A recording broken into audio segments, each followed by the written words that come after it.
Hey Rachel, I'm so excited to chat with you today. We already did your big fancy bio, Miss VIP. But today I want to talk to you, one, because I will tell the audience, we just talked offline. I was like, I don't want to tell people I taught at a university and I taught you while I was at university because then they're going to think I'm old. But I'm like, whatever. We're all about transparency here. I'm going to say it. When I was 14, I taught at a Exactly. college. That's what everyone needs to know. Um, but Rachel, you were one of my students. And Yeah. it's so funny to me that, like, years later, like 2 years later, but Two and a years half. later, I've always watched you from afar and I've always been just like thrilled and impressed and in awe of who you've become and who you were. It's not really, I don't think you've changed that much in that sense, but who Oh, you've become. And so I'm so happy to have you on the show today. And I would like you to introduce yourself. I already kind of like, oh, I'm so excited to talk to you. But I'd love for you to introduce yourself. Say, who is Rachel for the audience? yeah. Hi. First of all, we've been trying to get this together for so long. I'm super excited that we're here. She was actually 13 when she was my professor, for everyone who's That's listening. correct. And the only Black female professor I had in 4 years of college. So, yeah, I don't know if Oh, you even knew wow. that. I didn't. So, yeah, there's that. But I'm Rachel. First of all, I always start by saying, like, I'm a New Yorker because that's really important. That's going to explain why I talk so much with my hands. I'm Same, a same. writer, I'm an editor. Um, I do digital strategy for mission led companies. But most of all, I'm a human, I'm a daughter, I'm a sister, I'm an auntie, I'm a friend. And I'm also a person who's just really excited to be here and talk about a topic that's like really important to me and something that I think I have a lot of conversation about offline. And I'm happy to bring it into this online space to hopefully get some messages far and clear to help women who are like us, you know? Yeah, I think that's what makes me so excited about talking to you beyond just like watching you from afar, but also watching you. We're going to talk about, we always talk in this first segment about opting out of struggle. Mhm. And you've kind of done that in a somewhat public way, in the sense of you've been very transparent about your Yeah. journey through burnout and doing all the things that you've done and reshaping that narrative, right? I think Yeah. you've been really kind of vulnerable and transparent about this decision to be like, oh, this is struggle. No, thank you. Like, I think I need to make some changes in my life. And so I always start by asking folks, for you, what does it mean to opt out of struggle? Let's start Mhm. there. And then how did you come upon that realization to start pivoting to something else? Yeah. You know, the thing about struggle is that sometimes we don't know that we're in it until we're out of it. And I always had this feeling like when I would talk about like trying to get a task work at done, I'm like done at work. I'm like, I feel like I'm like running in mud. Like everything is so hard. Getting things done feels like such an adventure, not always a fun adventure. And I think after so long, I started to feel like if I wasn't struggling, then I wasn't being productive. Like I really interlinked struggle with productivity and with productivity with success. And so in some ways, struggle was tied to success for me. And I cannot say that I would have been able to untangle the two if the pandemic didn't happen. So I was just like on this go, go, go, go, go, all of the first generation weights, the first generation American, first generation college student, just figuring out everything in life for the first time by myself. I didn't really have anyone to say, like, this is how this should look. And so I just knew that I had to work really hard. And I didn't know that working hard didn't have to mean struggle. So all of those things collapsed into one for me until the pandemic came along. Yeah. And I'm like, I had someone ask me the other day, they were like, what was 2020 like for you? It was like a friend I haven't seen in a while. And I was like, what an interesting question. Like, because it was hell, right? Yeah. Like, it was actually hell. Everything that I thought I knew about myself suddenly was no longer true. Everything I thought I knew about work was no longer true. Everything I thought I knew about the world was suddenly no longer true. And then I was like, well, if all of this isn't true, then what are the things that I've accepted about myself and how I exist within all of these things that are also not true? And that was like the beginning of the veil lifting on like what burnout meant for me, how it looked, the layers of burnout that were waiting. And we talk about this a lot, but also like the self betrayal that I was taking part in. And, and that kind of began the very long journey to self forgiveness and then like learning new ways and then recovery from that, which is still ongoing. It's not like a one and done. Um, yeah.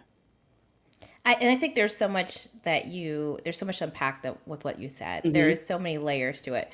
First, there's just like this part that we have to acknowledge, that all Black women need to acknowledge, that there's like this elephant in the room, or this weight, really. It feels like not an elephant in the room, it's like an elephant on your chest, it feels Yeah. like, of first, if you're a first, right? First gen, first person going to college, whatever that may mean. So there's that level. There's also just this need and this desire to excel, this cultural weight of feeling like if you are a successful Black woman, like you're not just speaking for yourself at any moment, right? You're speaking for all Black women of all time, right? It's the ancestors, it's who's ever coming in year 3000. Like Yeah. there's all these weights that are placed upon us as Black women that really make us start to associate struggle and excelling and professionalism and professional development as one and the same, right? Because if you're carrying all of that, how is that not a struggle, right? How is that not something that you're going to labor under? And yet Hmm. we have this kind of like, we've coupled those two things together. So that's in a pile like over here. And then there's the pieces that we add to ourselves that, you talk about that piece about self betrayal. You talk about the journey that recovering from burnout is not one, linear, but two, it's also all this unlearning. So there's the weight, and you're learning, what do I take off? Like what weight do I put off? Should I put it off? Do I feel guilty putting it off? And so what was that like for you, that decision to be like, okay, I have all these things that are weighing me down and keeping me in struggle. How did you decide, like, pandemic hits, how do you decide to start removing some of that weight from yourself? First of all, it was snatched up out of my hand. I was still very much like, no, I'm not letting go of these things. Right. And so there are, like work changed. Right. And Yeah. there was like this layer of like, oh, the things that I thought were going to happen for me professionally this year are no longer going to happen. Or maybe I can get them if I just like pivot. Right. So even in that, in in like a global pandemic at the very beginning of it, I'm like, okay, well, this downtime is going to be time to strategize, right? Creating more work, not recognizing that maybe things aren't working because I'm struggling. Maybe things aren't working because I'm not supported. Maybe things aren't working because I'm not in a system that's actually made for these things to work effectively. And instead of seeing the truths of that, I just put more on myself. Okay, well, now there's this time here. We're gonna lose a bunch of weight. We're gonna work out. We've got free time. We got everything. We've got to just do, right. So it started with me like putting more on myself than I already had, because I didn't recognize that the problem was that I was carrying too much and not didn't learn how to ask for help, didn't know how to didn't even know how to articulate the words. Like I've had to work in sessions with my therapist to learn how to ask for help. And that's just like something that I just didn't know, right? Because I really believed that I had to carry the weight of everything. So it was first like work, right? Thinking, all right, this is not going to happen, pivoting, and then having something larger happen that just swept all of that away. And I was like, whew, okay. While personal relationships, oh my gosh, I've neglected those because I've been so focused on work, whether that's like with family or friends. And romantic relationships, right? I was in what I thought at the time was a relationship that would lead to marriage, that all of the steps were ordered. I had the big title and the great job and the good salary, and I had the partner who we were on track to do the things, like all of the things were right, allegedly, but something still didn't feel settled in my spirit. I was very anxious. I mean, there was a time where I was probably having a panic attack every week, and like really struggling with that, and then having guilt for dealing with panic attacks and anxiety, and trying to shame myself out of it, right? So there was all of that was happening. And then suddenly things just started changing. The job changes, the relationship ends, the world is really closed for real. Everything that we thought was going to happen, we had to start accepting that we're not going to come out on the other side of this the same. Like, we're traumatized. I mean, we think about 2020 like it was just like this thing that happened, but it was really a time of deep trauma. Millions of people didn't get to see the other side of the pandemic. And I think once I realized that, I was like, oh my goodness, life is so short. There are so many people who will not see the other end of this. And I cannot feel like this every day. Truly, waking up every morning with like a pit in my stomach that felt like I was going to be sick, being sick all the time, my immune system like actually failing me all of the time because I'm not prioritizing anything but external things. And my crumble was dramatic, like it really was. Like everything really fell apart. And I always talk about like when you hold life in your hands, like when they say you hold sand in your fist, you can hold more of it if you have an open hand. And I was like, I have tried everything, but I've never tried just prioritizing my happiness. And once I had that, I've tried being the perfect employee, the perfect boss, the perfect daughter. Like I've tried all of this, but I haven't tried just centering my happiness ever. And that became like the guiding light for me. In that, though, I don't think I was prepared for the grief that would come. Like when you actually have to mourn everything that you thought was, whether that is, the career that I thought I was going to have, or the goals that I thought I was going to reach, or the relationship that I thought, the husband I thought I was going to, all of those things, I had to be like, that was kind of old Rachel, and really had to approach it all like an ego death. Truly, it felt like an ego death. It felt like an actual death. Yeah.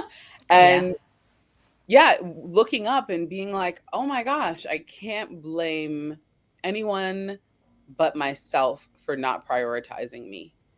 And blame is the wrong word, because that's a tricky one too, because there are systemic things that contribute to burnout Yes. and how women experience things in the world. But I think I understood that my responsibility was me, and no one else was going Yes. to be responsible for me in the way that I was going to be responsible for me. And once I had that revelation, I kind of went inward. I wasn't on social media for months. I was kind of like not as social. I just needed to sit with myself and figure out what I wanted this new iteration of my life to feel like, not look like, not what I wanted to accomplish, not who I wanted to impress, but every single day when I woke up, how did I want to feel? I couldn't keep waking up feeling a pit in my stomach and all of these things. And so I was like, oh, I'll just get a new job and that'll fix everything, right? Because that's the answer. Yeah. Spoiler No, alert. Exactly. it is Never, not. not never has a job ever fixed. For all you listening who may be confused, not never did a job fix a burnout. Not never. Never, ever.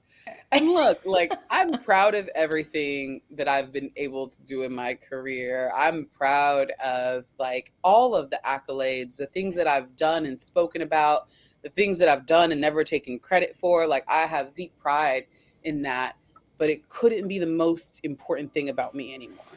Yes. That was a road to nowhere fast.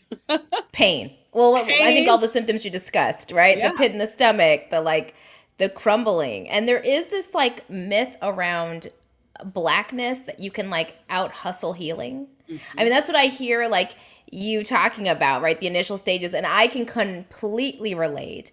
I had a similar breakdown not long after teaching, after you graduated, I just for the job that I had at the time. And there was this belief that like we can hack healing or we can out hustle it. Like if we just do a little bit more.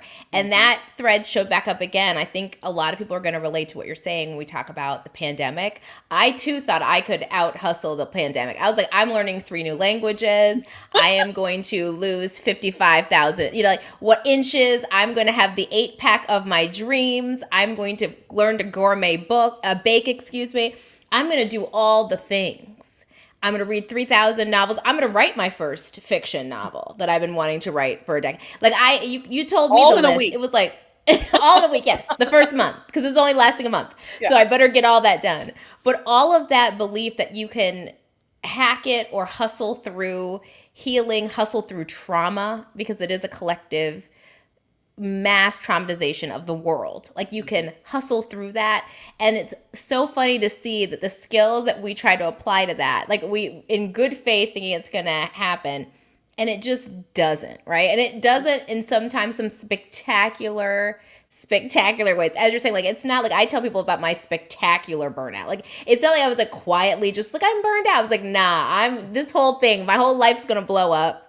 And here we are where I'm in the corner crying on the floor, literally, for myself. And I'm like, this is the bottom. This is where rock bottom is. I found it. I am now touching it, right? Yeah. And I do think there's something to be said about that. I think people find that really relatable because I think a lot of people have had that experience. And I also like, in retrospect, because when we were in it, it's like, how silly that, not even silly, how American that there is this pandemic happening globally. People are, and I live in New York City, so we were hit first. It was traumatic. It was sirens 24 hours of the day. It's clapping for healthcare. We're all of these things. And we're like, and I'm going to learn to make sourdough bread, and I'm going to focus in on self-improvement, right? Like, there's a collective trauma going on. And we're like, that deadline, you know what I mean? And there were points where I was like, this is so silly.